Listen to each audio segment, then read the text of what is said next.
Hi everybody.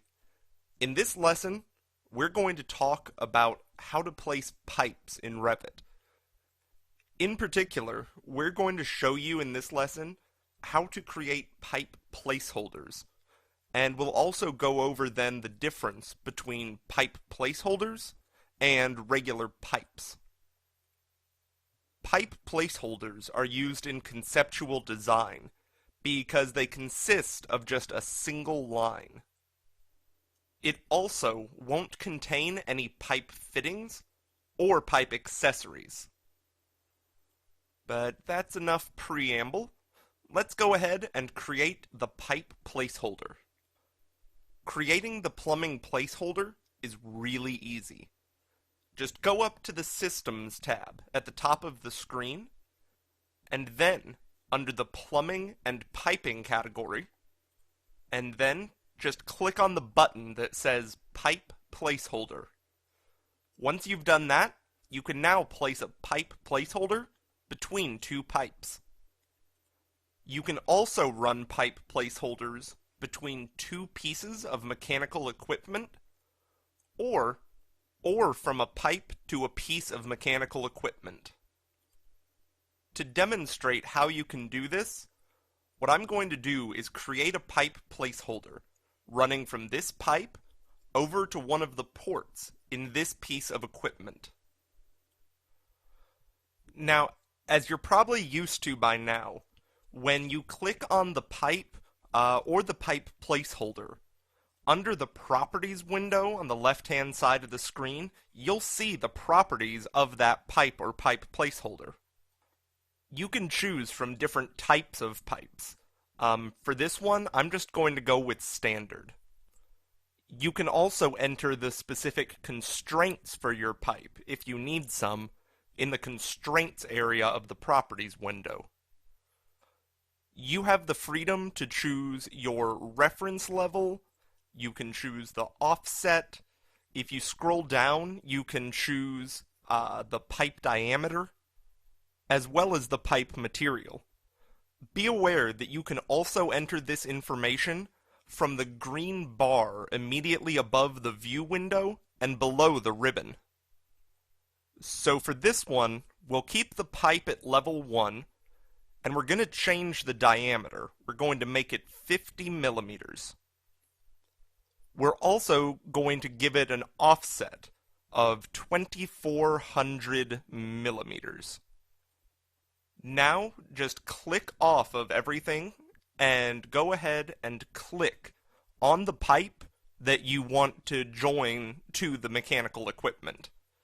Now all you have to do is move your mouse over and click on the port that you want the pipe joined to. And once you do that, as you can see, I'll rotate around so you can get a view of it from a bunch of different angles. We've got our pipe placeholder connected from our pipe to the equipment.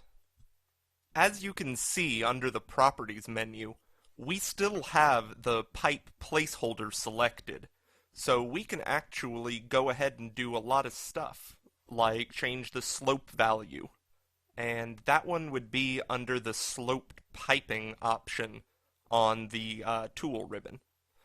So once we're done, we're going to go to the top left and click the Modify button. And now I'll show you how to actually put in a pipe. So there are two ways that you can insert a pipe in Revit.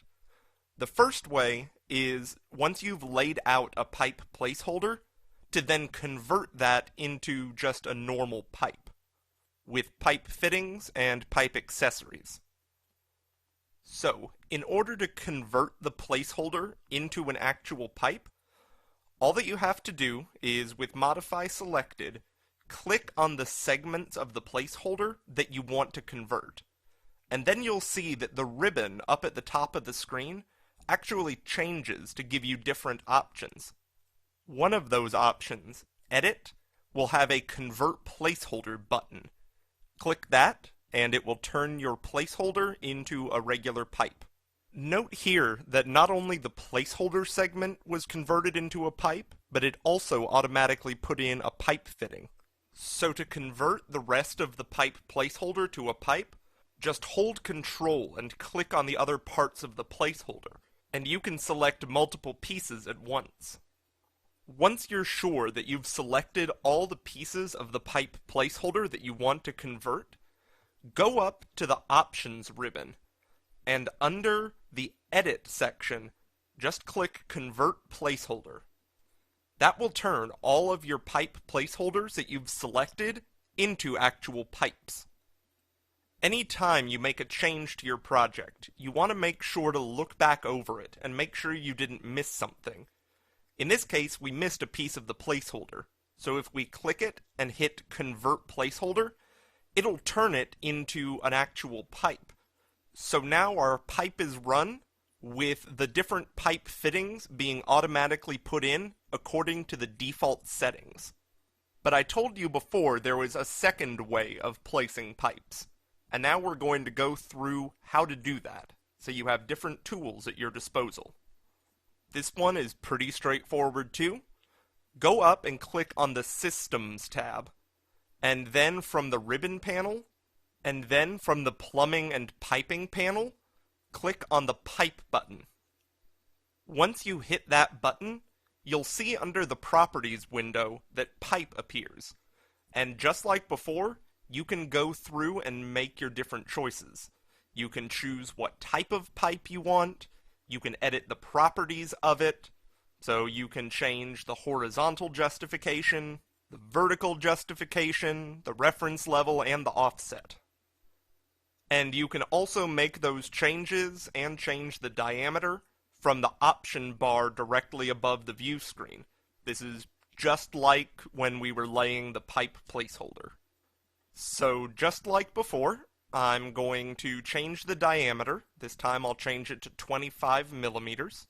And then I'll click wherever I want on my existing pipe and run that over to the mechanical device and click on the port that we want the pipe to run to. Choose the type of connector that you want, and then you can hit OK. And as you can see, once you do that, it will lay the pipe out from where we wanted to the port. So this is the second way of laying pipes in Revit.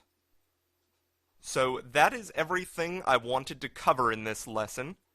Just to recap, we went over pipes and pipe placeholders, what the general differences are between them, and how to lay either one out from Revit. Thank you very much, and I'll see you in another lesson.